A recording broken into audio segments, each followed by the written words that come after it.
press the bell icon on the YouTube app and never miss another update. Hello students, welcome back to the video classes. Let us move on to the next estimation of halogens. Next, let us move on to the estimation of halogens and sulfur and also phosphorus by a very common method called Carius method. We can use Carius method for the estimation of halogen, sulfur and also phosphorus. So this is called Carius tube. It is a hard glass tube of length 50 centimeter and the width is 2 centimeter. Okay. So 50 centimeters of length and 2 centimeters of width, and here we have a capillary tube, and this is a hard glass double walled glass tube.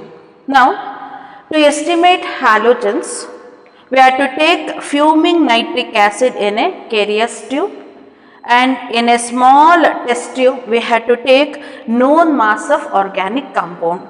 Let the mass of organic compound be m grams, which containing halogen. When the Carius tube is tilted, the nitric acid reacts with the organic compound. When fuming nitric acid reacts with organic compound, see here, fuming nitric acid when it reacts with organic compound, and again we need to take some amount of silver nitrate solution. We have to add some amount of silver nitrate solution to the mixture now. First, the nitric acid converts all the elements to respective oxides here, and the halogen present in organic compound gets converted to. So what happens? Organic compound containing halogen, this is halogen, it combines with the silver nitrate in presence of nitric acid, fuming nitric acid, and gives silver halide. So silver halide is a precipitate here. It gives a silver halide precipitate.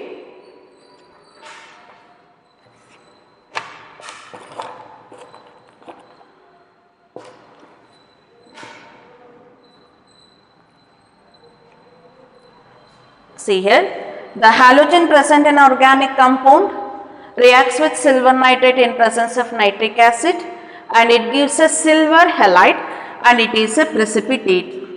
It is a precipitate. Now, after the formation of silver halide precipitate, we need to filter the precipitate, then filter, dry, wash and dry the precipitate, and then we need to determine the mass of silver halide formed. And this silver halide here, if it is chlorine present, then the precipitate will be silver chloride, correct? If bromine is present, then the precipitate will be silver bromide, and if iodine is present, then the precipitate will be silver iodide. Accordingly, the halogen present in a given organic compound will get a different precipitate here, either silver chloride or silver bromide or silver iodide. We need to determine the mass of silver halide formed. Once we know the mass of silver halide, then we can estimate the percentage of halogen. So let us go with the calculation. Let the mass of organic compound taken be m grams. The mass of silver halide formed, let it be W grams. So mass of silver halide that we calculated.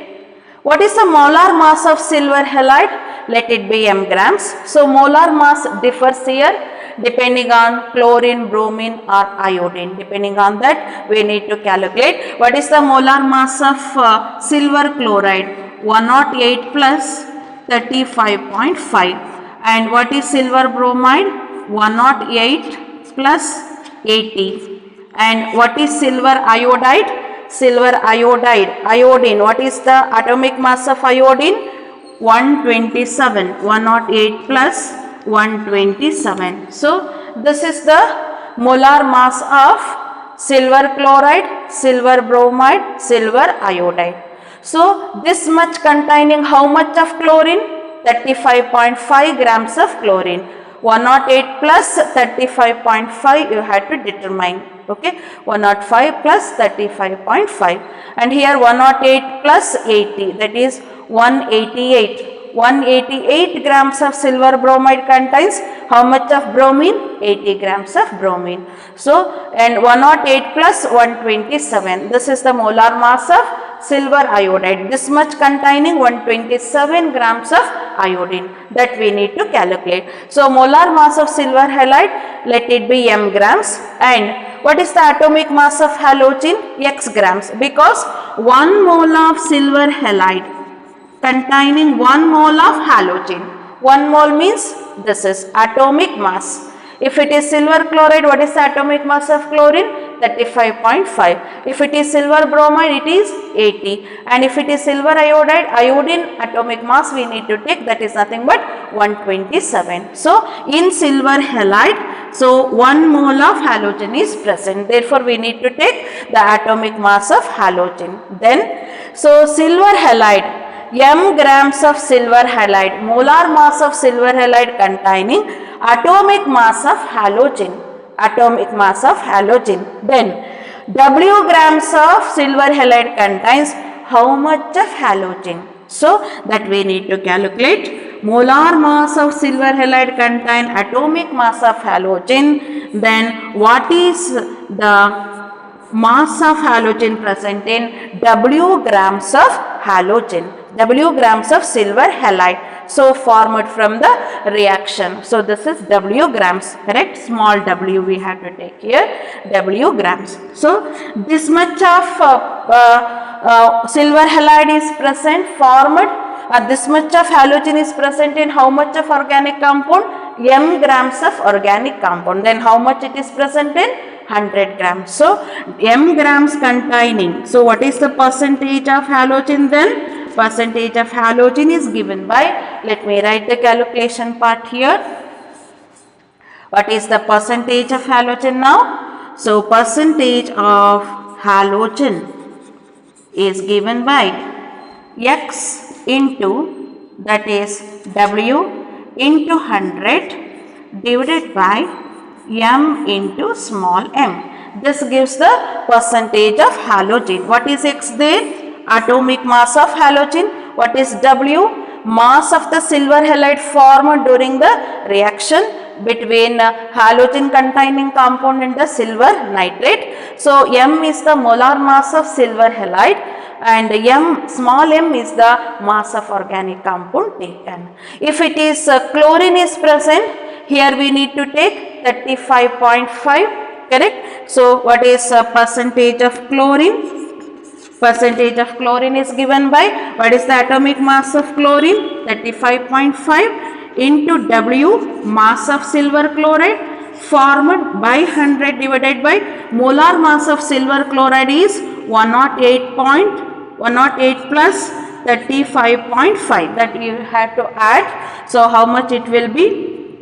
It is 5, 143.5. This is the molar mass of silver chloride. 143.5 is the molar mass of silver chloride. 143.5 is the molar mass of silver chloride, and m is the mass of organic compound. In general, how to calculate the percentage of halogen? Atomic mass of halogen into mass of silver halide formed into 100 divided by molar mass of silver halide and the mass of organic compound taken. So, that gives the percentage of halogen. If we want to calculate percentage of bromine, 80 into mass of silver bromide formed into 100 divided by 188 into mass of organic compound taken. In that way, we need to calculate the percentage of iodine also. Atomic mass 127 into mass of silver iodide formed into 100 divided by 108 plus 127 molar mass of silver iodide into mass of organic compound taken. So, this is the calculation involved in the estimation of halogens. Now, let us move on to how to calculate the estimation of, let us move on to the estimation of sulfur. Estimation of sulfur.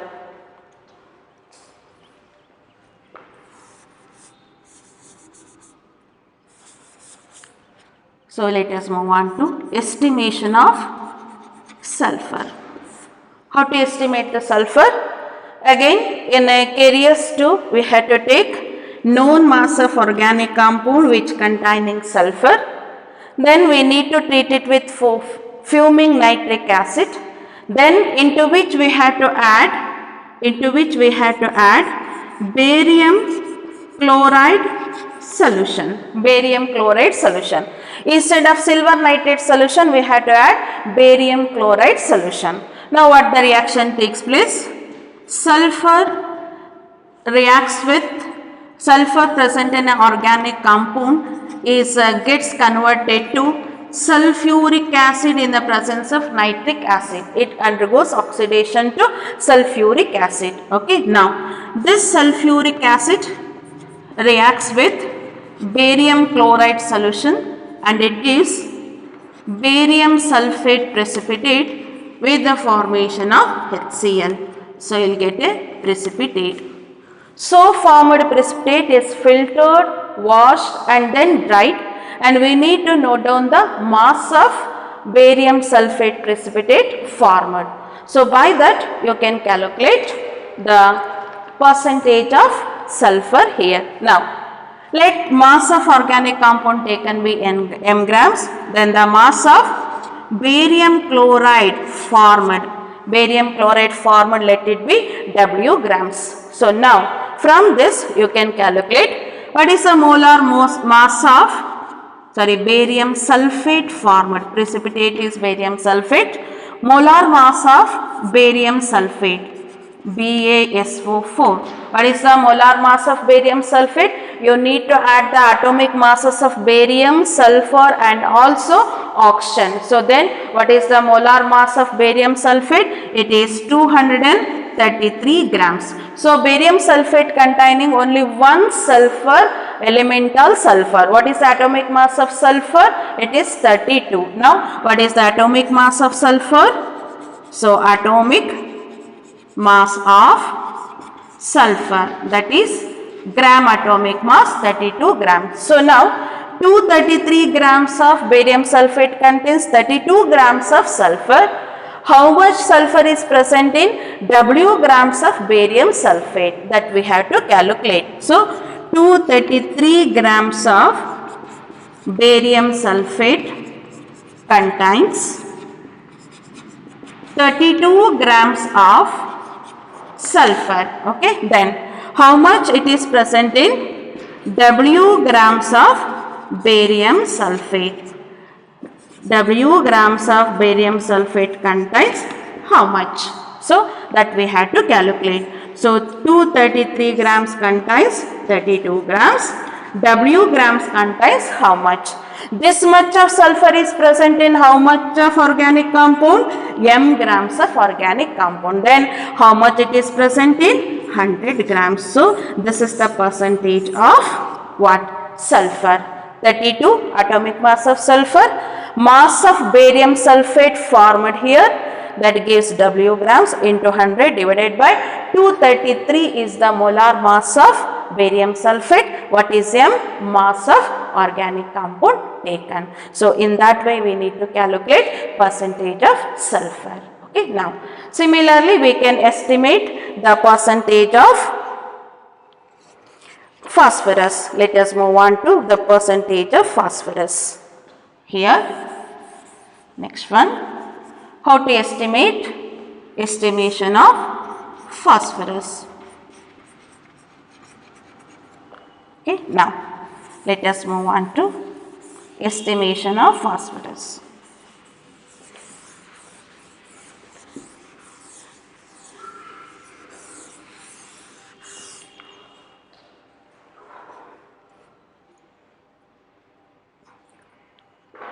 So in the estimation of phosphorus, again we have to take known mass of organic compound which containing phosphorus. It should be treated with fuming nitric acid. Then we have to add, what is the solution we have to add? Ammonium molybdate. Ammonium molybdate. So you know the solution. So in the detection we use the same solution, ammonium molybdate. Now what happens? The phosphorus present in the organic compound gets converted to phosphoric acid in the presence of nitric acid. When this phosphoric acid reacts with ammonium molybdate, it gives ammonium phosphomolybdate. Phosphomolybdate. It is a yellow color precipitate. It is a yellow color precipitate. It gives a yellow color precipitate of ammonium phosphomolybdate. Once we know the mass of the yellow precipitate formed, from that you can estimate the phosphorus. Instead of ammonium molybdate here, even you can use magnesia mixture. Magnesia mixture is nothing but MgCl2, NH4OH and NH4Cl.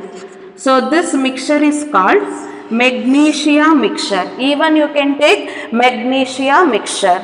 So this magnesia mixture converts phosphorus to Mg(P2O7), magnesium pyrophosphate.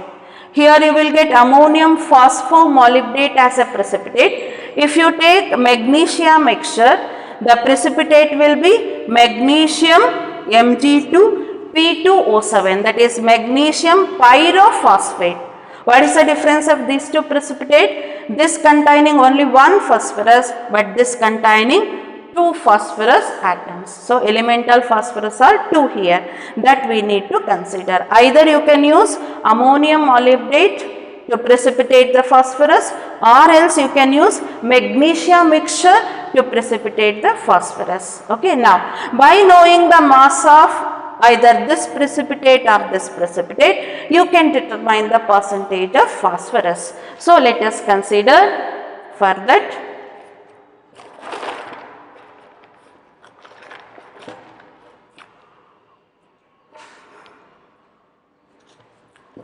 So what is the mass of precipitate formed? Precipitate formed, let it be W grams. It may be ammonium phosphomolybdate or it may be magnesium pyrophosphate, any of the precipitate here. So then what we have to take? Let me take this precipitate, ammonium phosphomolybdate. We have to take molar mass of precipitate. What is that? Ammonium phosphomolybdate. Ammonium phosphomolybdate precipitate. What is the molar mass? 1877. That is the molar mass of the ammonium phosphomolybdate. Then what is the mass of phosphorus present here? Mass of phosphorus in this precipitate is nothing but how much? So only 1, that is 31. Okay, now how to calculate? 1877 grams of precipitate contains how much of phosphorus? 31 grams of phosphorus. 31 grams of phosphorus, because only one phosphorus atom is here. Then W grams of precipitate contains how much? So 1877 upon 31 into W. This much of phosphorus is present in m grams of organic compound. How much it is present in? 100 grams. This gives the percentage of phosphorus, where 1877 is the molar mass of ammonium phosphomolybdate and 31 is the atomic mass of phosphorus because only one phosphorus is present in a precipitate. W is the mass of precipitate formed during the experiment. M is the mass of organic compound. If we use magnesium pyrophosphate precipitate, if we use a magnesium mixture, just you need to change the molar mass. So this containing magnesia or percentage of phosphorus. So 2 phosphorus is present, 31 plus 31, that is 62. W into 100 divided by 222 into M. What is 222? 222. 222 is the molar mass of magnesium pyrophosphate. Magnesium pyrophosphate. Clear? And 62 is the mass of phosphorus present in molar mass of magnesium pyrophosphate. What is W? The precipitate of magnesium pyrophosphate formed. What is M? Mass of organic compound taken. So this is about the calculation of percentage of halogen, sulfur and also phosphorus by Carius method. And the last one is nothing but estimation of oxygen.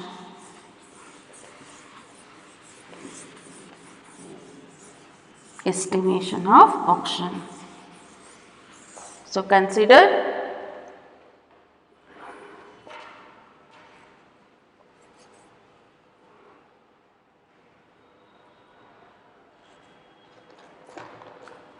so next one, estimation of oxygen.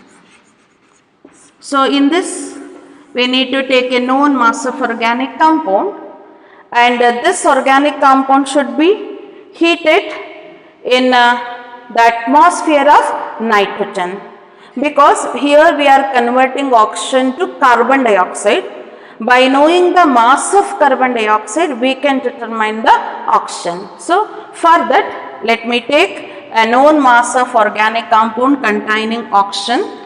So oxygen is present in a known mass of organic compound, and this oxygen containing organic compound containing oxygen should be decomposed in the atmosphere of organic compound. First it must be decomposed in the atmosphere of nitrogen, so that on strong heating the known mass of organic compound in the atmosphere of nitrogen, it liberates oxygen from the organic compound. So to know about how much of oxygen is get liberated, and it is very difficult to measure the oxygen gas in atmospheric condition, because atmosphere also containing oxygen. Therefore we are decomposing the organic compound in the atmosphere of nitrogen. Now so liberated, so when organic compound is on strong heating, it decomposes to give oxygen and also other gaseous products, because organic compound containing other elements also. Mainly it also liberates carbon dioxide here.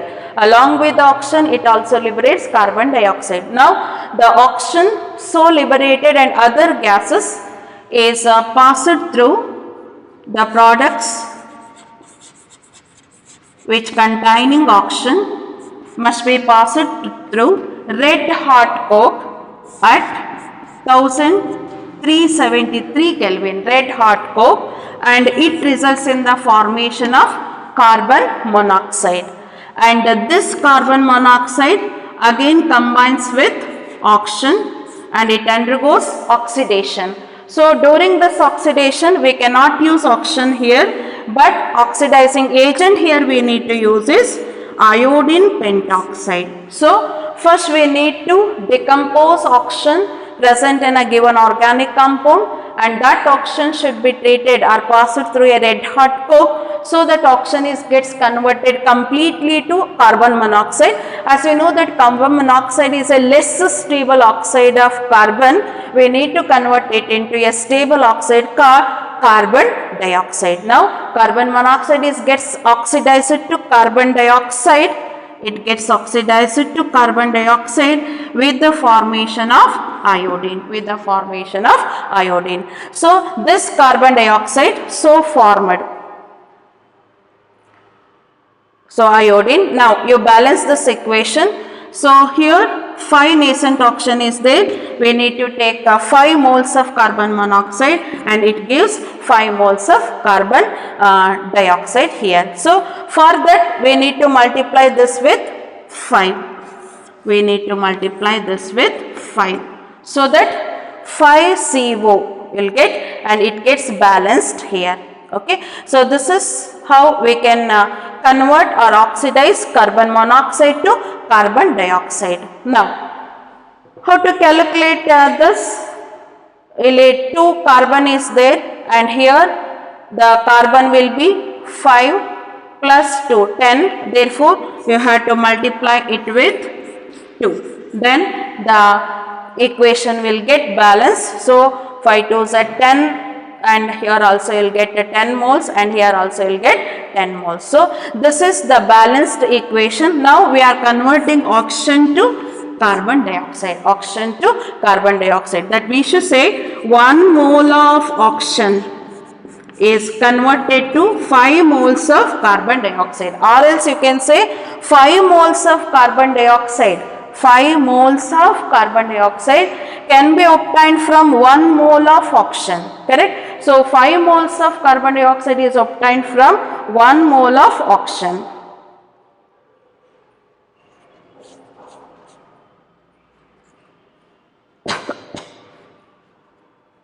Okay, now so here 5 moles, so here you multiply this 1 mole, 1 into 5, 5 moles of oxygen, and here you will get 10 moles of carbon dioxide. From this equation, 5 into 1 mole of oxygen, and we need to multiply this equation by 2. Therefore, the so formed carbon dioxide will be 10 moles. So 5 moles of oxygen is obtained from 10 moles of, which gives a 10 moles of carbon dioxide.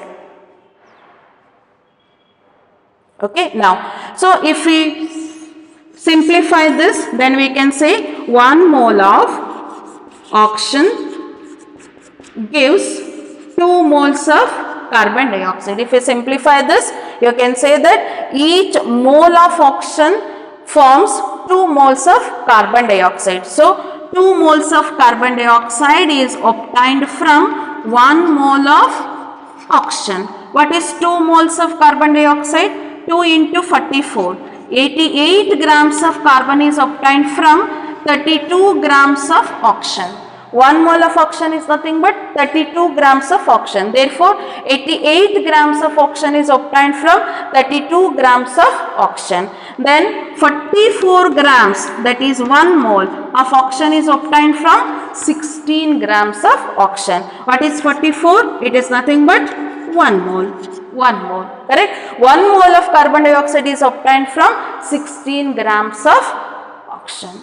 Okay. Now, by knowing the mass of organic compound, this is the equation how the reaction takes place, and we took a known mass of organic compound here, and it gets converted to carbon dioxide. So known mass of the organic compound, let it be m grams. When m grams of organic compound is decomposed first, it liberates oxygen.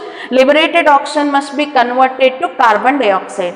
So we need to consider how much of carbon dioxide is liberated by the decomposition of m grams of organic compound. So m grams of organic compound gets converted to w grams of carbon dioxide. So m grams of organic compound containing oxygen on decomposition, and by treating it with iodine pentoxide, it gets converted to w grams of carbon dioxide.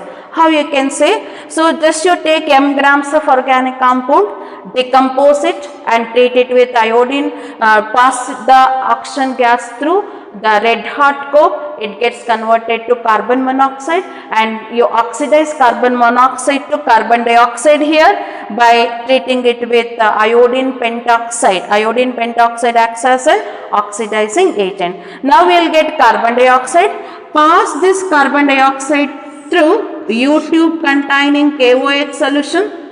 So, by knowing the mass of KOH, previously weighed U-tube which is filled with KOH solution, correct? You know that KOH solution absorbs carbon dioxide, thereby increase in the mass of KOH U-tube takes place. First you have to take U-tube which is filled with KOH solution and it is previously weighed. When the carbon dioxide is passed into it, it absorbs carbon dioxide, then what happens?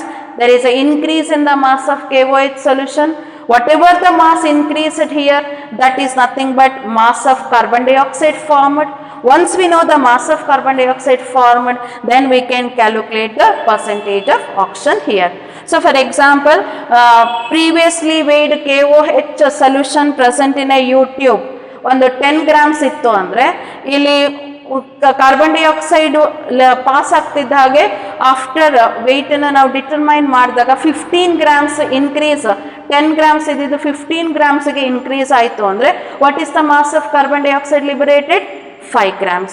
So when 5 grams of carbon dioxide liberated, that will be the W grams agate. So W grams of carbon dioxide is obtained from how much of oxygen? Because we know that on the basis of this equation, 44 grams of carbon dioxide is obtained from 16 grams of oxygen. Then W grams of carbon dioxide is obtained from how much? So simple, 44 grams of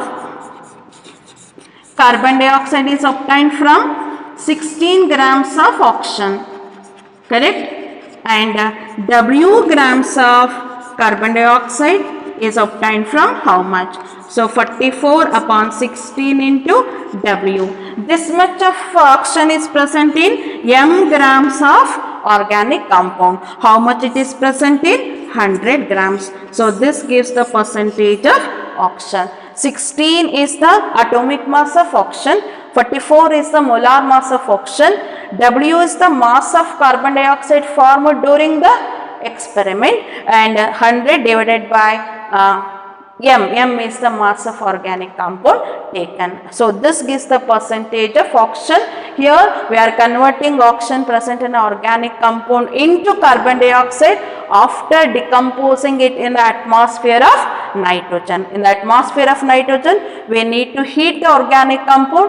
It gives oxygen and also other gaseous products, and we need to pass this product through the red hot coke so that the oxygen gets converted to carbon monoxide. Further, carbon monoxide is oxidized to carbon dioxide, and so formed carbon dioxide we need to determine the mass. To determine the mass, we need to pass it through the KOH solution. Increase in the mass of U-tube containing KOH gives the mass of carbon dioxide. By using this equation, 2 moles of carbon dioxide is obtained from 1 mole of oxygen according to this balanced equation, because 5 moles of oxygen is nothing but 10 moles of carbon dioxide. What about 1 mole of oxygen?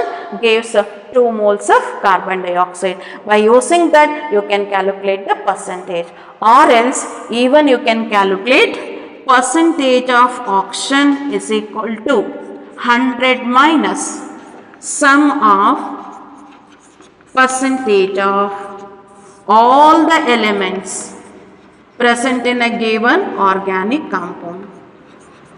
All the elements, that also you can do by taking the sum of the percentage of carbon, hydrogen, halogen, phosphorus, nitrogen and also sulfur. You can take the difference 100 minus sum of the percentage of all the elements, you will get the percentage of oxygen. Okay, so this is about the estimation of oxygen, and that completes your some basic principles and the techniques. So as I said, this part purification onwards, so it is not there for your theory, but you have to practice the formulae, how to calculate the percentage of nitrogen, carbon, hydrogen and also halogen. You need to practice the formula. Okay, so thank you.